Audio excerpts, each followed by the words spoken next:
Inasemekana kwamba majina yao hayakuwa kwenye orodha iliyotolewa na wasimamizi wa Ikulu licha ya mwaliko kutumwa. Clement Masombo anaeleza. Kwenye kitendo kilichokashifiwa vikali, wanahabari wawili wa shirika la Standard Group wamezuiliwa kuingia Ikuluni ili kupeperusha matangazo ya ziara ya rais wa taifa la Slovenia, Nataša Mušar, aliye nchini Kenya kwa ziara ya siku 3.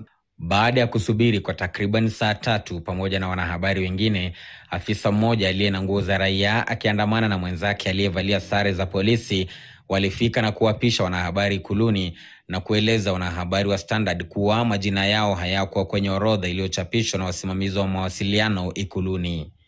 Ikumbukwe kuwa mwaliko ulitumwa kutoka Ikulu na majina ya wawili hao pia yalitumwa. Kukatazwa kuingia kwenye Ikulu kumetajwa kama ukandamizaji wa uhuru wa vyombo vya habari, hasa serikali ikionekana kulenga shirika la The Standard Group.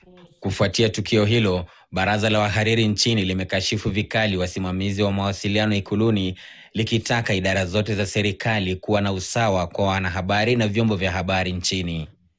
Clement Masombo, KTN. Na mtazamaji, kwa taarifa hiyo utaruhusu nipate angalau tama la maji. Nitarejea baadaye na taarifa zaidi. Endelea kuitazama KTN.